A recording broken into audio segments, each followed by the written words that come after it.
Welcome back. You're watching Newsx. I'm Rishabh Gulati. In 2024, we launched the Bharat Progress Report. Here is 2025. 101 milestones on the road to Viksit Bharat 2047. As we traverse from being a developing economy into a middle income economy and a developed economy, what are the puzzle pieces, the small steps that are going to add up to the whole pie? We've discussed the larger macroeconomic picture. Let us now discuss the industrial picture. And here's an important milestone, number 11 on your screens. India, ladies and gentlemen, in 2025 has ranked 38th out of 133 countries in the Global Innovation Index. This was 48th was our position in 2020. Here we are in 2025, improving 10 positions on that rank. Now, here is an anecdotal aspect of this, which many of you will be able to relate to. Point number 12 on your screens. India in 2025 assembled $22 billion worth of Apple iPhones alone. Let's open up this conversation. Joining us for a bit of thought on this, Harish Bijur, founder of Harish Bijur Consultants, and Anjan Roy, ex-advisor of FICCI. Mr. Bijur, let's pick up on the points on innovation and then let's come to Apple. Well, if you really look at the India story, it's going to be pegged on innovation for sure. But thus far, I do not believe we have done justice to innovation. We have had a lot of talk at times at Jugaad. And there's a big difference between Jugaad and frugal innovation. I do believe innovation with quality, innovation that really tackles real human issues and real problems. That's what we need to be investing in a big way. If we do, there's just no reason why we are not going to be galloping towards that 2030 goal of being one of the developed nations of the world. And therefore, investment in innovation is a key to me, and investment in our MSMEs is the second key. Harishji, 2-3 years ago, we were talking about China plus one. Apple has, despite the tariffs and whatnot, started manufacturing. Most of that's happening in the south, much of it in Tamil Nadu. They are exporting, as we know, from India, iPhones to the United States. Has China plus one at least happened somewhere? I think it has happened. It has happened at least in one territory, at least in the handset and telecom, accoutrements category that Apple represents. So it has happened. But one Apple does not make an event in a big way, like one swallow does not make a summer. And I do believe we need a lot of these apples happening out of India. And I think the GCC revolution, which is really staring at our faces in a big way, the kind of success we are doing in services, we should be able to replicate in products as well. Apple is a product success story, and our GCCs are a services success story. I think we need to re-leverage our attention to products in a bigger manner. Okay, let's take up the interesting next one, which we've included in the list. Indigenous defense production. We've hit a record 1.5 lakh crores in 2025. Ladies and gentlemen, of the two biggest import items that India has on its exchequer, oil and gas, and the second is defense imports. We were importing everything, including clothing and small arms munitions. That is now changing. This year, we completed our second shipment of BrahMos missiles, high technology cruise missiles, to the Philippines. We could be in a position that for the first time in our history, defense production, the defense industry could be earning revenues for India's finance minister instead of depleting revenues. Harish Bijur, your thoughts on this transition as it happens? Defense production within the country, indigenous production, replacement programs which have gone on in this space, they're the big story, as you rightly put it. Because, the moment we are able to replace the kind of imports that were going on in this terrain, we are talking a different story altogether. And particularly, defense imports of ours, particularly in some of the low-end arenas, were all related to geopolitical relationships that we wanted to and tended to maintain with a whole host of countries. I think that has changed now. And I think we're redefining geopolitical relationships with more than just trade. And I think this business of trade and replacement is a great thing to do. Of course, the bigger story is what you pitched on and said, petroleum. And anything that's related to petroleum exports, petroleum re-exports, is going to create the big story.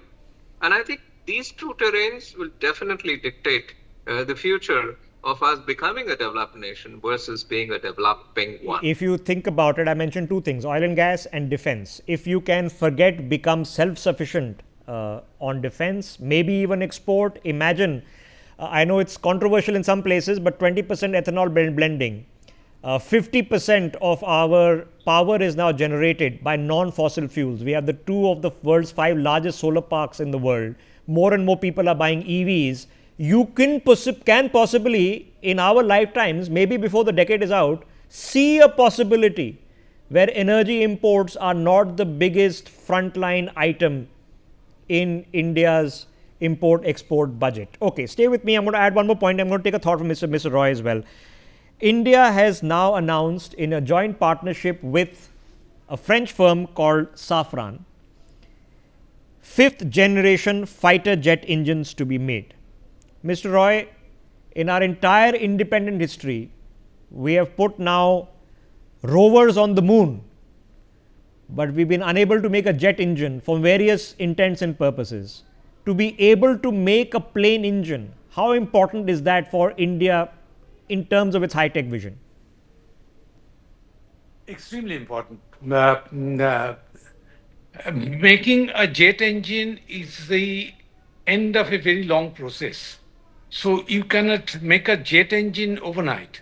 You have to have an ecosystem for making a jet engine, suppliers for various components, parts, and also the basic technology.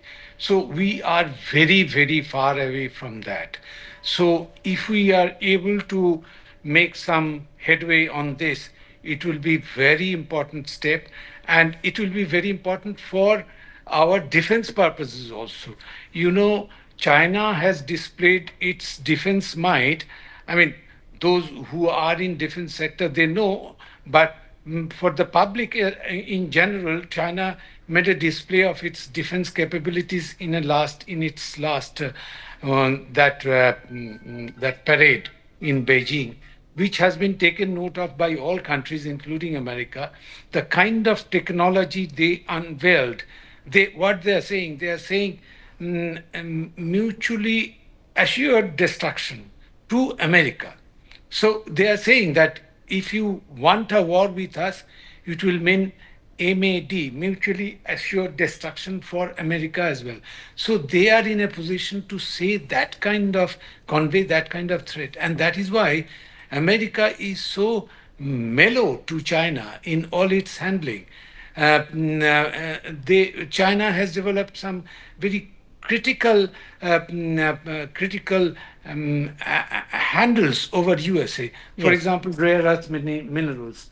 They are starving America of rare earth minerals, and thereby they're threatening them. So America had to step down with its threat of trade embargo and all that.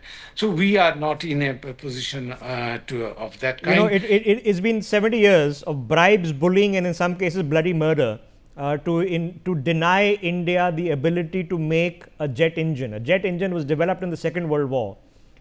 So we can design the airframes, we have the material science, we can design the weaponry, we can do the avionics, but we don't have the engine. Hopefully it's going to be one of those big cracking points of high-tech industry that we get there. Let me pick up the next point and in fact take up point 15 and 16 before coming back to Mr. Roy.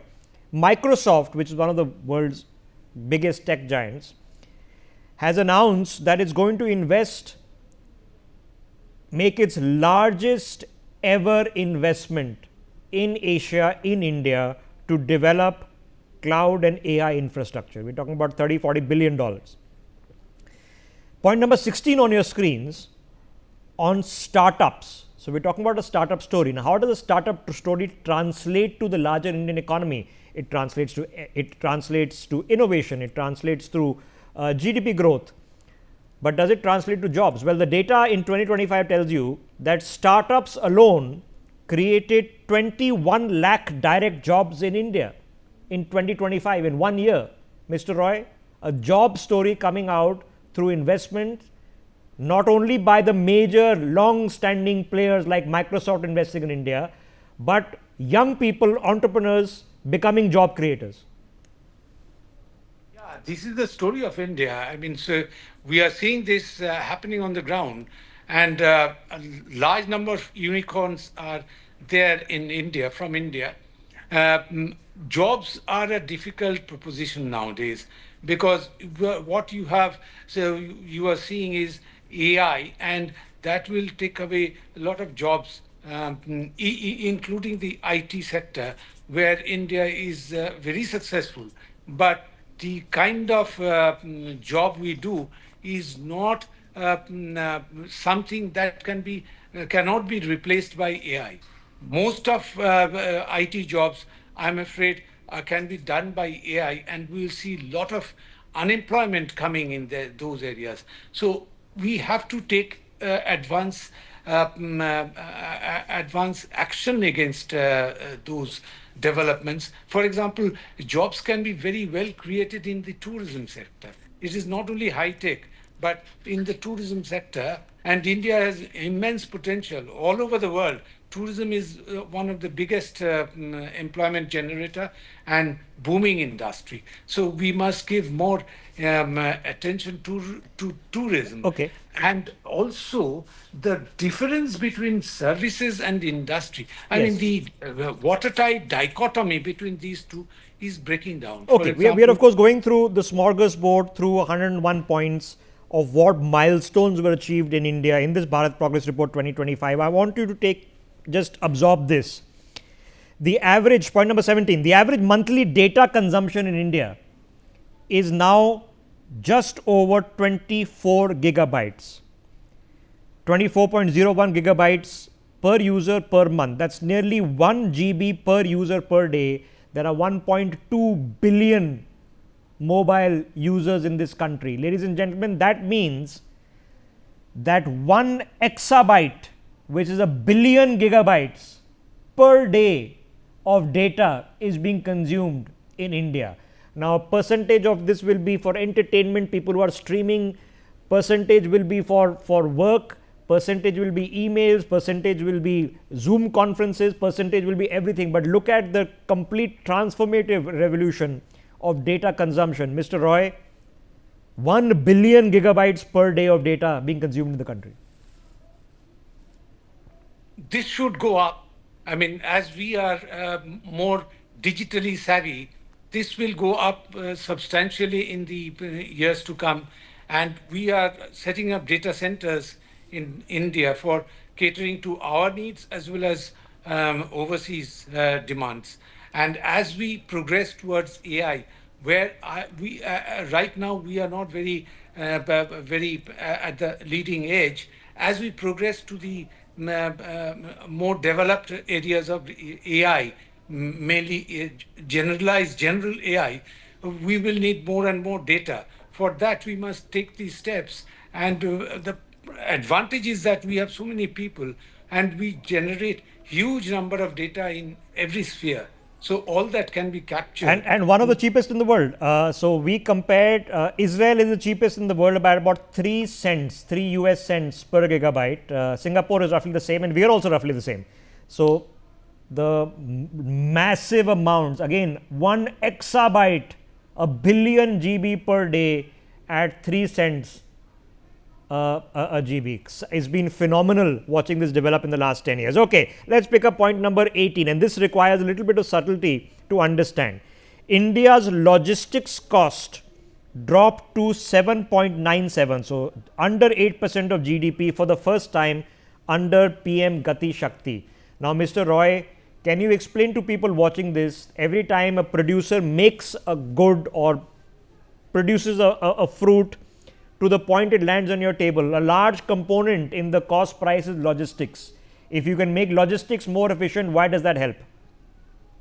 See, I mean, logistics, the less it is, the less will be the price, the costs of this in the ultimate price. So logistics is very important. Now, we have made some significant breakthroughs in this.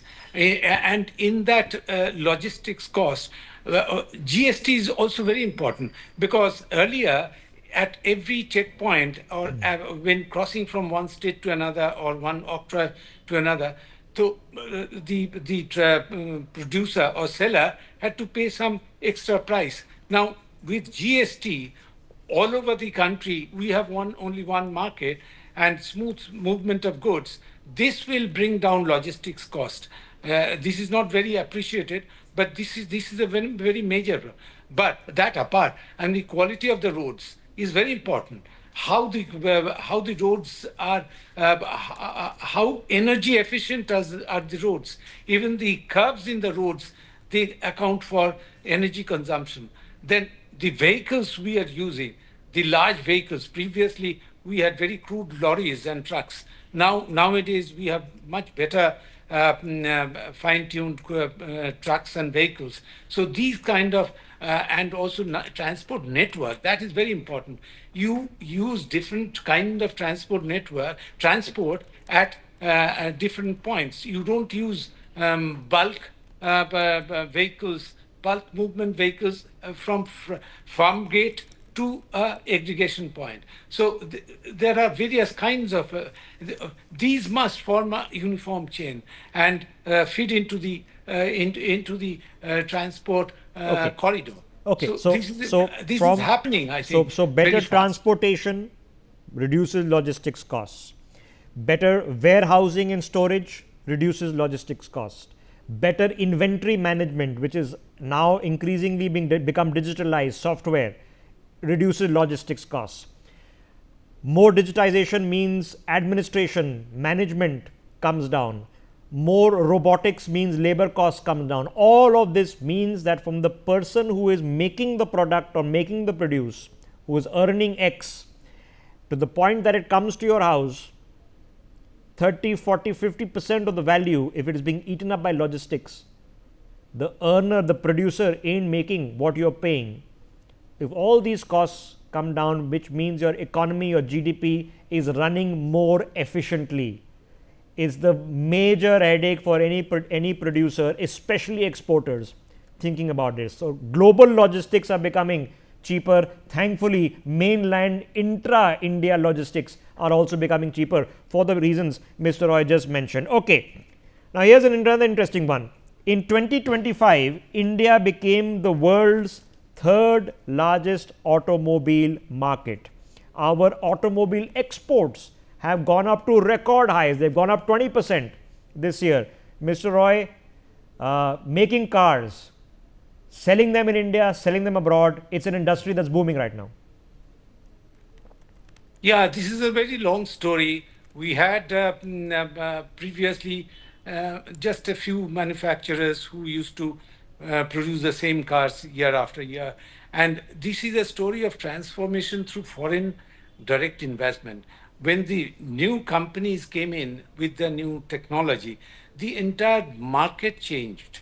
Actually, it was inconceivable in our time, earlier days, that an Indian car will be exported.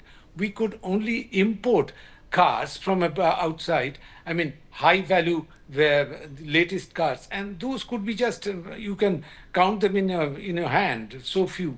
So now the reverse is happening. That is, you are making the best cars. I mean, quite some upmarket cars, assembling or making it here and catering to the requirements of the domestic consumers. Actually, the development of the country, the high income brackets which are emerging, their tastes are also changing. They are also demanding high value cars and latest gizmos. Yes. So the car companies are also adapting. Okay, have a look at these figures. From last year, 2024 to this year, 2025, 20% year-on-year growth in automotive exports. Passenger cars alone, we exported 600,000, 100,000 more, led by Maruti, which itself did 200,000 car exports from India. You include other vehicles, two-wheelers, and etc.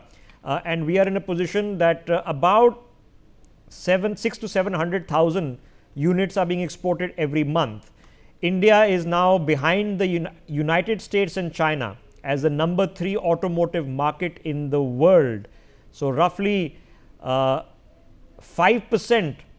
of all the cars sold in the world are being sold in India. Let's pick up point number. Finish it quickly. Quickly, sir. Go ahead. Automobile story is not just the exports. It is automobile story is the domestic market transformation.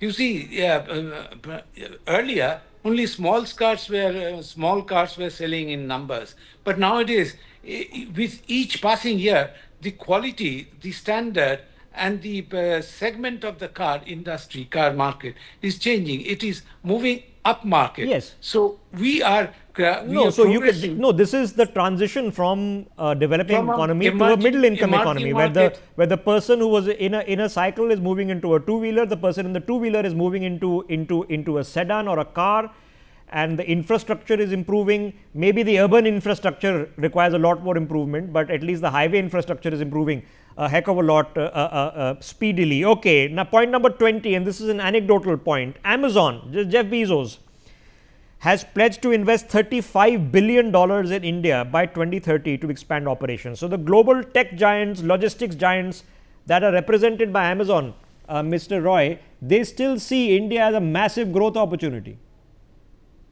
It is the domestic market which is driving all these developments. It is not the exports, because 1.4 billion people are slowly, but nowadays very fast, they are graduating to digital transactions and online purchase and sale. So naturally, Amazon is seeing huge market. I mean, in America, you have got a population of say 250, 300 million, whereas we have 1.4 billion. So the transaction volume here, even 1%, 2% increases mean huge numbers. So naturally, they will be investing in this country.